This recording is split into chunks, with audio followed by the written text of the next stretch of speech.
मैं शुरू करता हूँ इस चीज़ से कि मैं अपने आप को बहुत हम्बल्ड भी फील करता हूँ।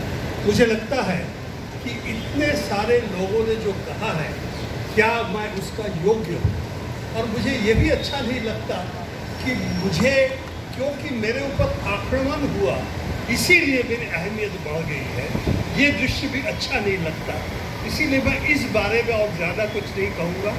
इस बात को कहना चाहूँगा कि जो हमारे साथी जितने रेड्स हुए थे, तो उनकी डिवाइसेस आज भी FSL हो रही है, तो आज भी उनको नहीं मिला है।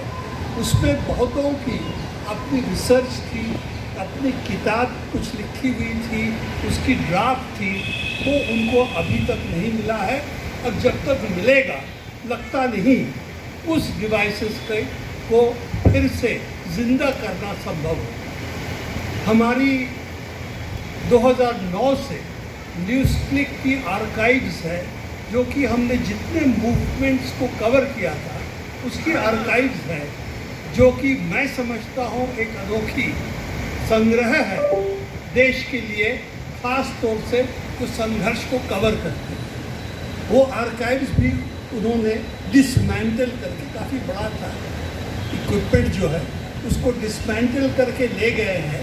और जब तक मिलेगा पता नहीं उस आर्काइव्स को जिंदा कर पाएंगे या नहीं।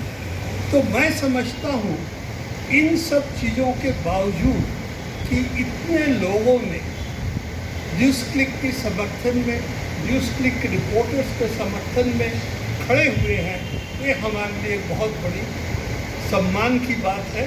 और हमें इस चुनौती से सामना करने के लिए बहुत बड़ा सहूलियत पैदा की है। मैं न्यूज़ क्लिक की से हट के कुछ चीज़ें आपके सामने रखना चाहूँगा। एक तो ये है कि पहले जिस तरह से हमारी बातें जनता तक पहुँचती थी, उसका ज़रिया था ये तो प्रिंट, ये तो टेलीविज़न, ये रेडियो की बात नहीं कर रहा हूँ कि हिंदुस्तान में रेडियो करीब करीब सरकारी ही था, पर इसके ज़रिए लोगों तक पहुंचना संभव था।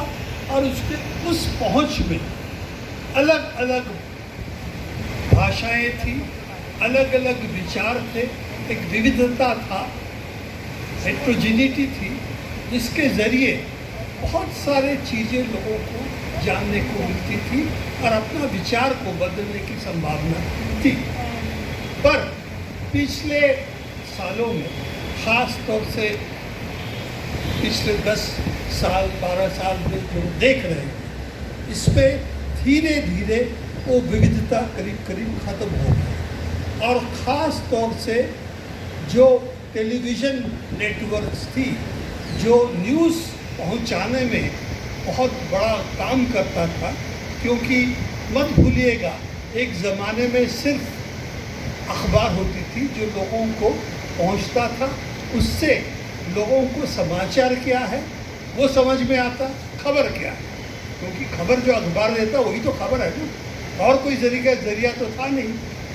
इसके बाद टेलीविज़न आया, तो टेलीविज़न पहले रात में आती है, नाइट में लोग देखते हैं घर में जाके, तो टेलीविज़न लीड करता था स्टोरी कल के अखबार में क्या हो। अब जो है दोनों चीज़ इस वक्त इतनी कॉम्प्रोमाइज्ड है, उसके साथ साथ एक अलग से जो लोगों के पास पहुंचने की संभावना हुआ है, इसकी डिजिटल मीडिया कह रहे हैं, ऑल्टरनेट मीडिया कह रहे हैं, अलग अलग भाषाएं हैं। मैं टेक्नोलॉजी का स्टूडेंट हूँ, टेक्नोलॉजी का प्रैक्टिसिंग भी, मैं बहुत दिन से प्रैक्टिसिंग इंजीनियर था, तो मैं इसको देखता हूँ कि इस टेक्नोलॉजी की बदलाव से बहुत सारी चीज़ें बदली हैं। वो यह है कि हमारे लिए लोगों के पास पहुंचने के लिए जो औजार है उसकी संख्या बहुत बढ़ गई है। आज घर में बैठ के कम साधन से लोग वीडियो बना के अपना डालते हैं, और वो वीडियो जो विविधता अखबारों में, टेलीविज़न में ख़त्म हो गया, किस वजह से ख़त्म हुआ उसकी तो जिक्र यहाँ हो ही गई है, ख़ासतौर से इस सरकार का जो रवैया रहा है। तो उस विविधता इस वक्त जो है काफ़ी ज़्यादा देखने को मिल रही है दूसरे इन प्लेटफॉर्म्स में, और अलग अलग तरीके से व्यंग से, भाषण से, आंकड़े से, अलग अलग तरीके से चीज़ें आ रही है। तो उस विविधता को ख़त्म करने में इस वक्त जोर लगी हुई है। सिद्धार्थ ने जिक्र किया ब्रॉडकास्टिंग बिल का, इसके पहले फैक्ट चेक यूनिट एक बनाई गई थी जो स्टे ऑर्डर हो गया था, इसका फैसला अभी ही आया है। फैक्ट चेक यूनिट हम लोग जो पढ़ते हैं लगता है मिनिस्ट्री ऑफ ट्रूथ की तरह कुछ है, जो बताएगा सही क्या है, सत्य क्या है, सत्य क्या नहीं। तो ये फैक्ट चेक यूनिट पे बंदिश लगी हुई है। ये बात सही है कि सरकार का रवैया नहीं बदला, पर यह भी सही है कि आबो हवा में फ़र्क पड़ा है, लोगों में फ़र्क पड़ा है, और हमको नहीं भूलना चाहिए। हम चाहे पत्रकार हैं, चाहे हम राजनीतिज्ञ हैं, चाहे हम अपने आप को बुद्धिजीवी समझें, हमें भूलना नहीं चाहिए। हमको पनपने के लिए हवा चाहिए, पानी चाहिए, ज़मीन चाहिए। वो ज़मीन जो है वो जनता की है, और जनता की ज़मीन जब तक उर्वर नहीं होगा, फर्टाइल नहीं होगा, तब तक हमारी भी सृजनशीलता नहीं होगी। तो इस वक्त हम उस मोड़ पे हैं। सरकार का रवैया नहीं बदला, सरकार के तौर तरीके नहीं बदले, उनके औजार उतना ही है, पर इस वक्त जनता हमारी बातें सुन रही है, जनता अपनी बातें कह रही है। चाहे हमारे ऊपर फैक्ट चेक यूनिट लगा दे, सिद्धार्थ के प्लेटफॉर्म पे लगा दे, आप पे लगा दे, जनता की आवाज़ इस वक्त रोकना बड़ा मुश्किल है। कितने लाखों पे लगाएंगे, करोड़ों जनता है, सबके हाथ में इंस्ट्रूमेंट है, कितने लोगों पे लगाएंगे, फैक्ट चेक कितना करेंगे। ब्रॉडकास्टिंग बिल के तहत सब यूट्यूबर के डाल दें, क्या आपको 2 मिलियन 3 मिलियन आवाज़ रोकने की क्षमता है?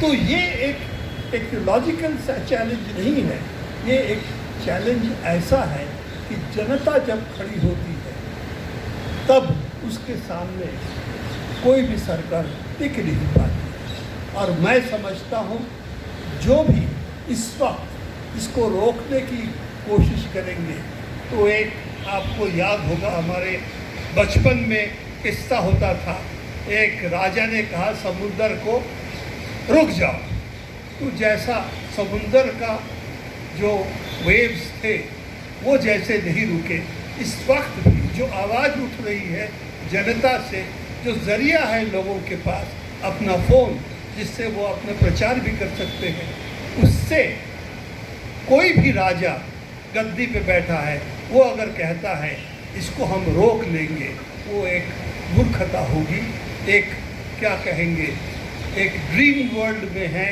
वो असलियत इस दुनिया में नहीं है, रियलिटी को नहीं समझ रहे हैं। तो मैं यह बात समझता हूँ, पिछली बार मैं जब निकला था 7.5 महीने के बाद, तभी भी प्रेस क्लब में कहा था, ये हमारी आज़ादी, बोलने की आज़ादी, करने की आज़ादी, सोचने की आज़ादी, ये जनता के हाथ में है। और जनता अगर जागरूक होता है तो उसको कोई रोक नहीं सकता। मैं समझता हूँ कि हम उस कगार पे पहुँच रहे हैं, और इसीलिए जो भी ऐसी कोशिशें होगी वो विफल होगी। हम नहीं करेंगे, जनता करेगी।